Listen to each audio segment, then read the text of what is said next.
Have you ever caught yourself thinking, if I could just fix this one thing, life would finally feel easier?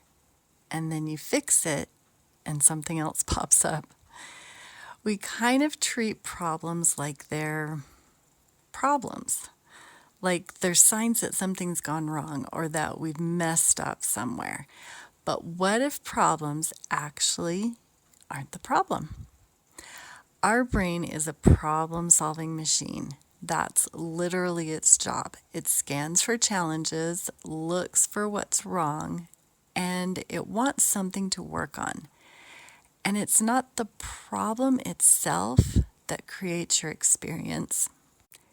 It's your thoughts about your problem and the meaning you attach to it. So today we're talking about the truth that you never learned growing up. You're supposed to have problems.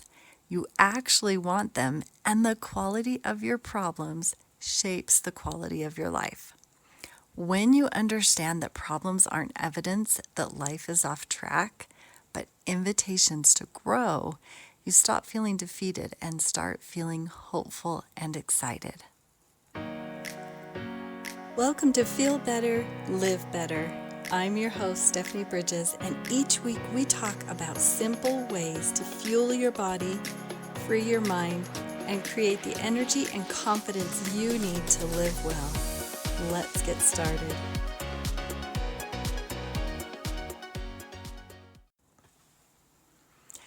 All right, so we've already said the brain is a problem-solving machine.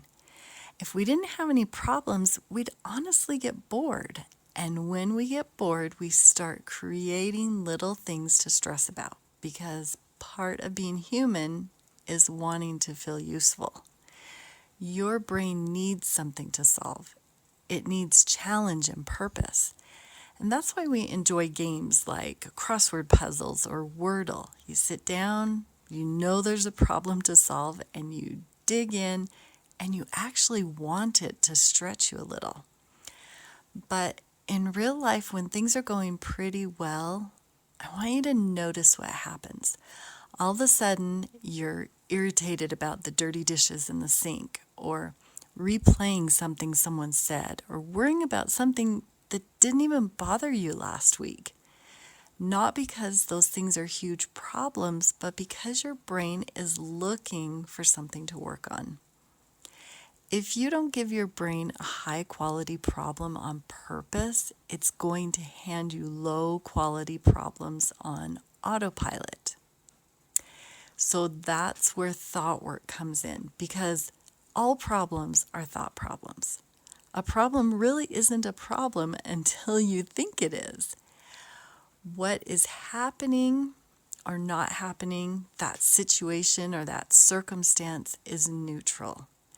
The emotion comes from the thought you attach to it.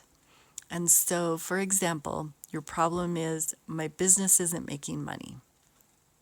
One thought could be, this isn't working, so I just must not be cut out for this. That thought creates defeat.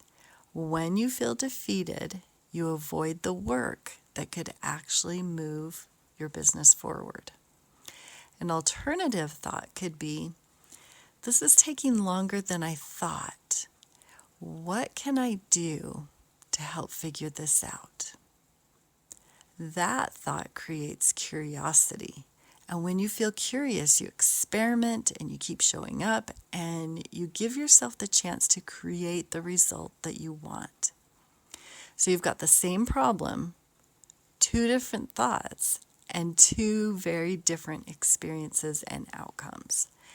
And when you don't understand that, your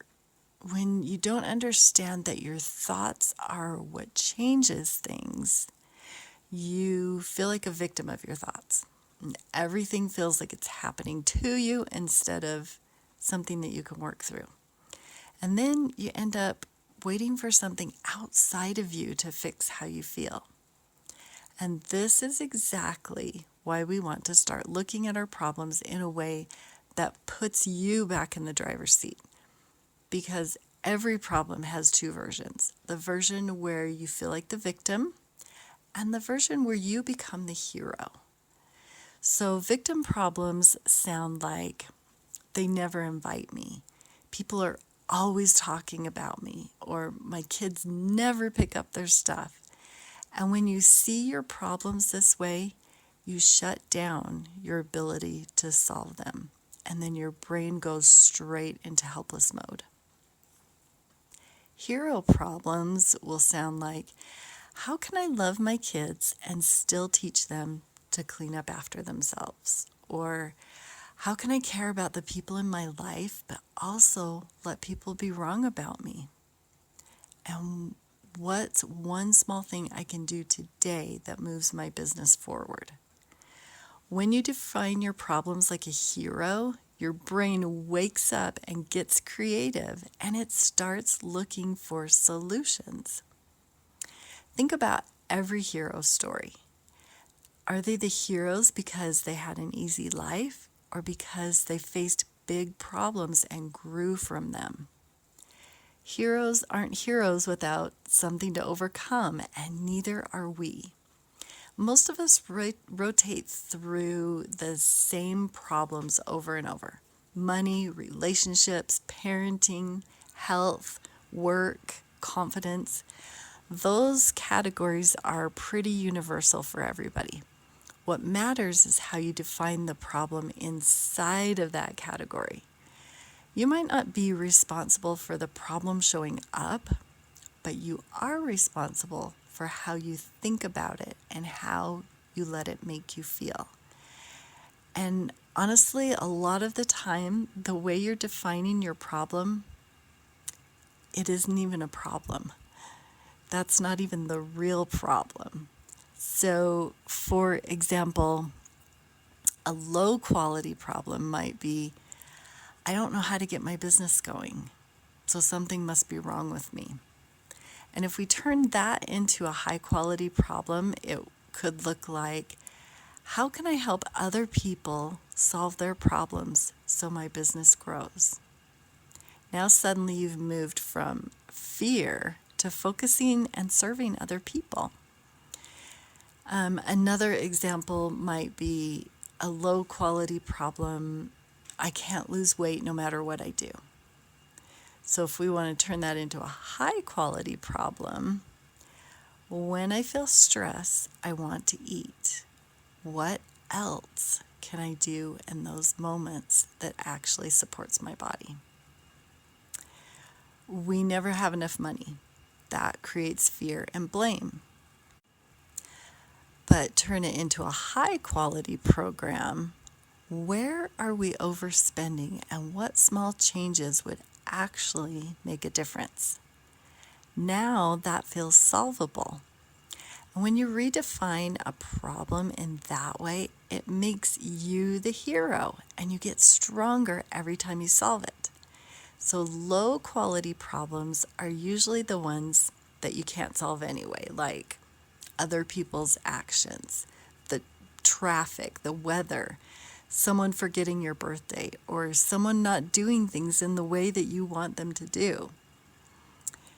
You can't be the hero of any of those because you don't control them. If you can't influence it, it's not your problem to solve. It's a thought problem. So what does a high quality version of that look like? This person annoys me becomes, how do I manage my emotions better so I can stay calm around people who act in a way that I don't want them to? My teenager is so disrespectful becomes, how do I show up as the parent I want to be no matter what mood they're in? Or I'm overwhelmed can now become, what can I give my body so that I feel taken care of? High quality problems move you forward, and low quality problems keep you stuck. You get to choose the problems you want in your life. You get to upgrade them, and sometimes an upgraded problem actually feels scary simply because you're not used to that new version of yourself. Like things are going really well, and now I don't know how to relax and just enjoy my life. It feels scary because peace is unfamiliar, not because anything is wrong. I've started to feel better emotionally, and now I'm scared that I'm going to fall back into old patterns. And that's normal, but your brain just hasn't adjusted to the new version of you yet. I'm filling my life up with all these good things, and now I have to learn how to manage it all. So you prayed for good things, and you asked for all of that, and it's stretching you in a good way. These are all problems, but they're high quality problems. They grow you in the best possible ways.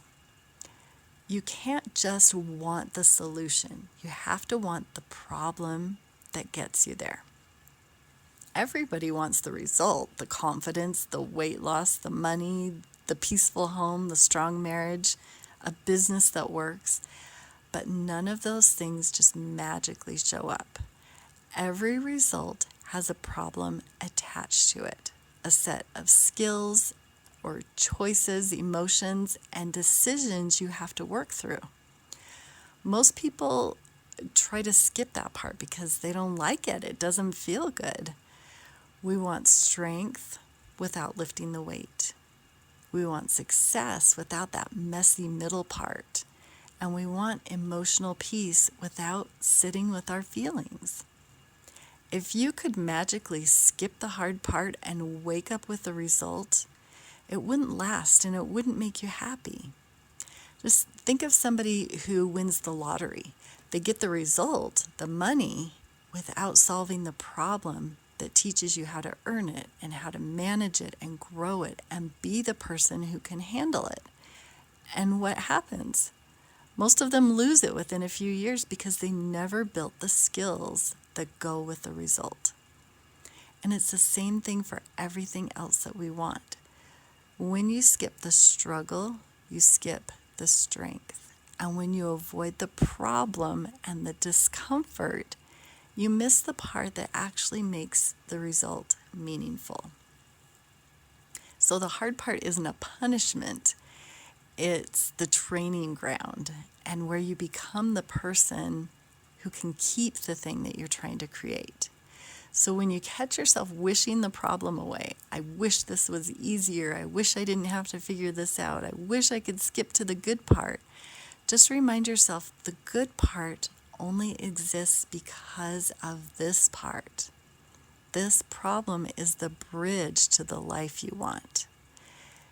You don't have to love the struggle, but you can love who you become because of it.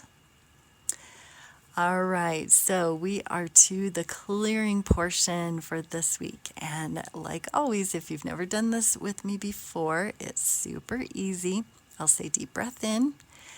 You take a breath in and you hold your breath. While you're holding your breath, I will say the statement. You repeat it silently in your mind, and then you breathe out. And that's it. All right, deep breath in. I release all frustration with, I'll be happy once life is easy.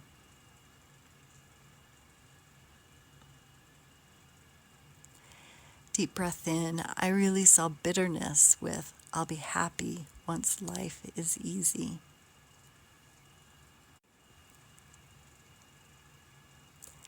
Deep breath in. I release all resentment with, I'll be happy once life is easy.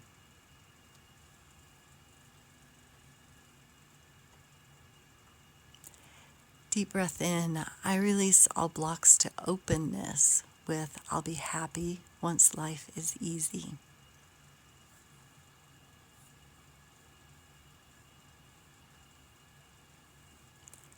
And deep breath in. I release all blocks to letting go with, I'll be happy once life is easy.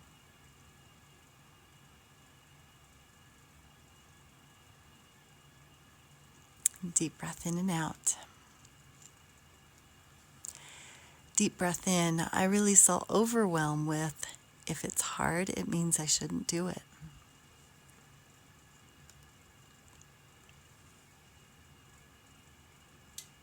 Deep breath in. I release all pressure with, if it's hard, it means I shouldn't do it.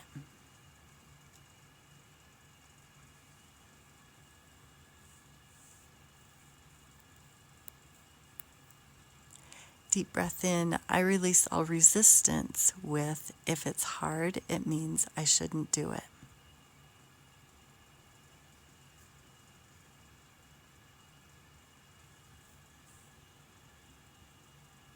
Deep breath in. I release all blocks to certainty with, if it's hard, it means I shouldn't do it.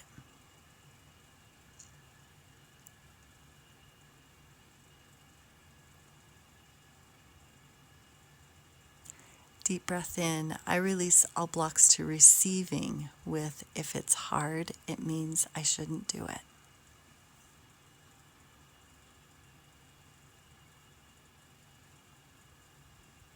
And deep breath in and out. Deep breath in. I release all anger with, life should be easy.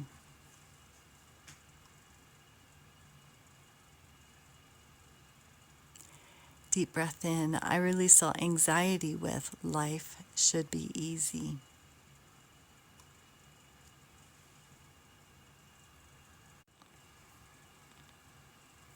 Deep breath in. I release all disappointment with, life should be easy.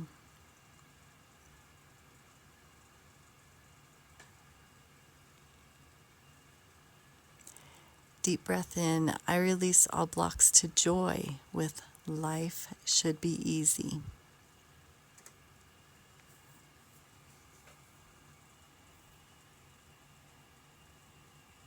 And deep breath in. I release all blocks to enjoyment with, life should be easy.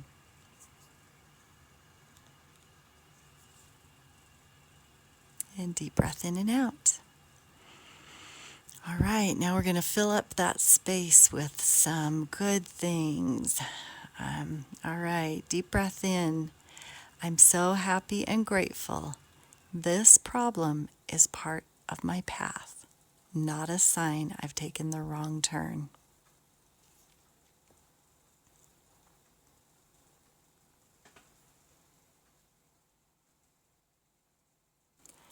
Deep breath in. I'm so happy and grateful. Every challenge I face helps me grow into the best version of myself.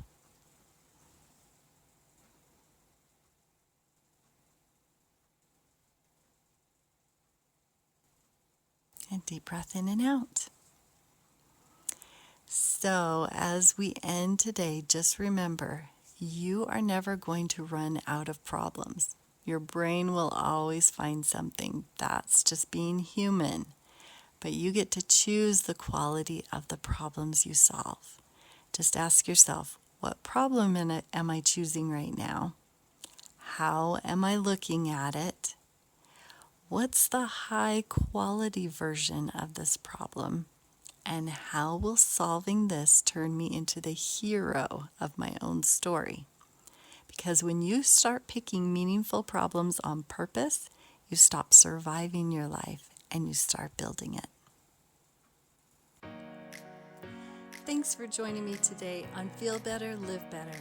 If you're ready to take the next step, be sure to go to my website, livingthebestyou.com. You'll find free resources and the support you need to accomplish your goals. And if this podcast connects some dots for you, please follow and share with a friend.